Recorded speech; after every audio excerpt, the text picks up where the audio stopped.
All right, I have we have a bunch of Middle East, Hamas, Israel, Houthis,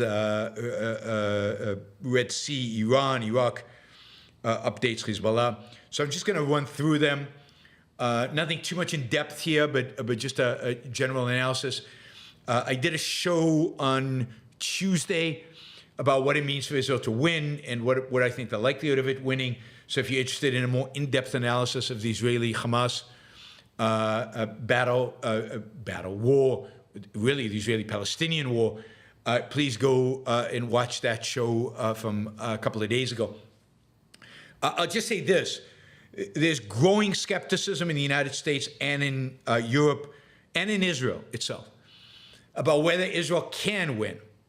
Not just win in the strategic sense in which I meant on Tuesday, but even win in the tactical sense of defeating Hamas.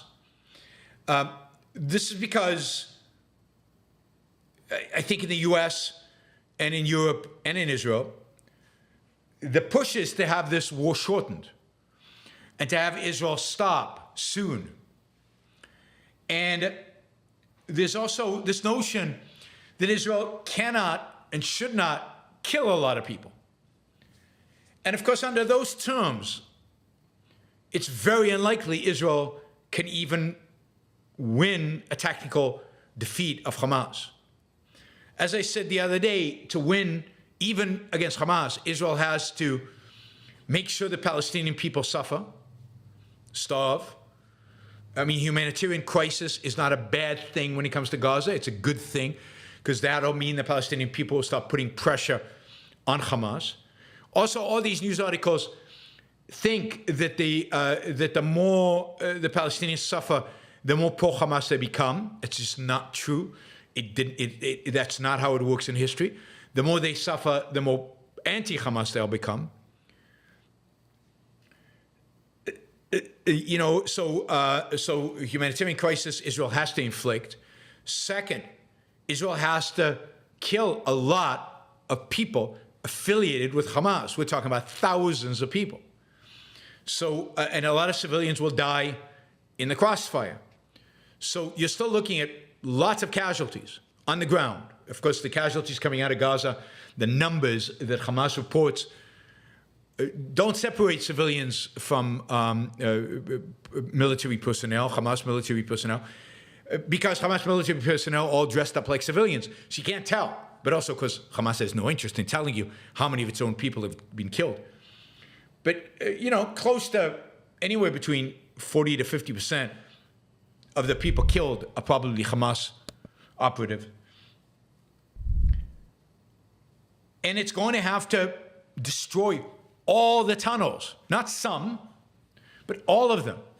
And that's going to require time to find them, discover them, to bomb them, to destroy them. And they're going to have to kill the entire leadership. And given the way they're fighting right now, it's going to take them months to do this. And it's true that if they stop fighting in the next few weeks, as Biden administration wants them to do, as the Europeans want them to do, some Europeans already turned against Israel, then they can't win. They can't even destroy Hamas, never mind win-win, that is, defeat the Palestinians. They are really, really stuck, right?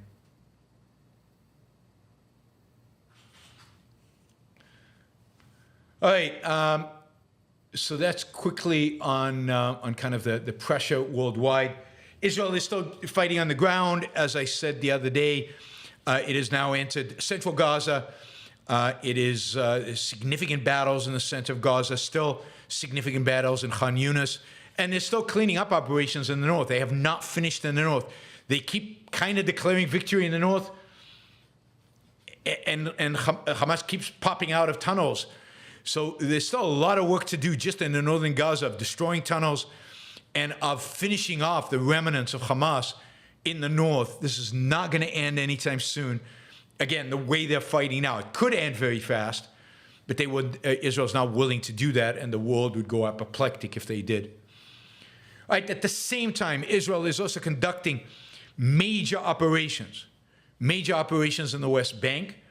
As of late last night, early this morning, hundreds of armored vehicles and thousands of Israeli troops entered several cities across the West Bank, including Jenin, Nablus, Hebron, Ramallah, and Jericho, all in an effort to capture, destroy Hamas and Palestinian Islamic Jihad infrastructure in the West Bank.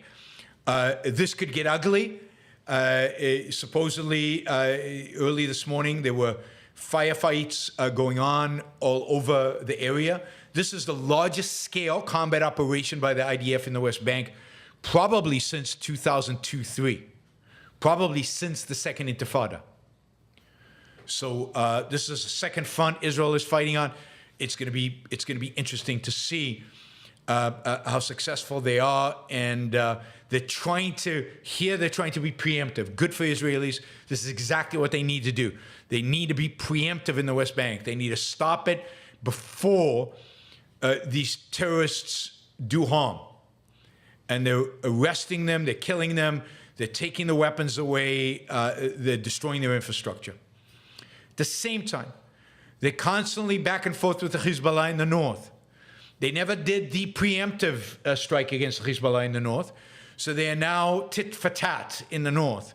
At some point, Israel's going to have to do more than that. I talked about that on the Tuesday show. They're also bombing Syria. Over the weekend, over the last few days, they killed one of the leaders of the Iranian Republican Guard in Syria. The Iranians are in mourning as a consequence.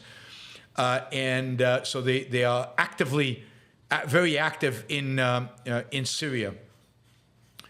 It appears the guy died with his mistress while his wife was at work. So that's kind of what's going on in Israel. At the same time, Iranian-affiliated forces are continue to attack American forces in Iraq and in Syria. America continues to do almost nothing. They did bomb some facilities of these Iranian-backed forces in Iraq, but it's pathetic, pinpricks. They continue to say, be careful, don't make us angry, at some point we'll really go after you. Nobody believes them. And the consequence of that is basically American troops are a free fall. You can shoot at them, you can injure them, you can kill them, you can do whatever you want to them, and the Biden administration will do nothing. This is a continuation of the Bush, Obama, Trump, Biden policy in Afghanistan, and a continuation of their policy in Syria and Iraq. It is pathetic, it's hard for me to express how outraged I am and how outraged you should be. These are your kids, our kids, and they don't care. Our leaders, our generals, our politicians just don't give a damn. If they don't give a damn, then just bring them home, evacuate, do what you did in Afghanistan. I mean, the ugliness of Afghanistan is ugly, and a lot of people are going to die because of how we evacuated Afghanistan. But the reality is, that was better than staying there and let people just die in Afghanistan. So bring them home. Or penalize Iran, penalize the attackers. So finally, the Houthis, of course, U.S. has a big carrier group and other attack ships in the area of the Red Sea and the Sea of Aden. Over the last 48 hours, 48 hours, they have knocked out of the sky over a dozen drones, a couple of anti-ship cruise missiles, and other missiles launched in the direction of ships. I haven't found the news story that tells me which ships they were targeting, whether they were American ships or commercial ships.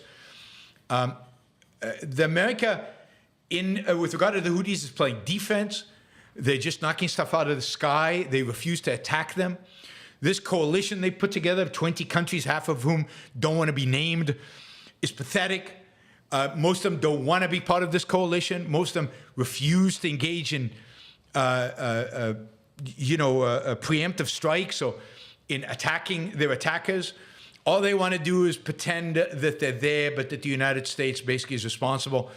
And the U.S., for now, is only playing defense. By the way, a few days ago, a ship was attacked off the coast of India by a drone launched by Iran, directly from Iran, not the Houthis, Iran. And what did the U.S., world, India, anybody do about it? Yeah, you guessed it. Bupkis. Nothing. So the U.S. is trying not to escalate. It'll do anything not to escalate. It'll basically sacrifice its own troops not to escalate. It'll play defense forever, even if shipping is stopped in the Red Sea, just so it doesn't escalate. I mean, they're so afraid of escalation. Pathetic, pathetic, pathetic, pathetic. Right? And a proposition guaranteed to create more violence in the future. American weakness always leads to more violence in the future. That is always the case.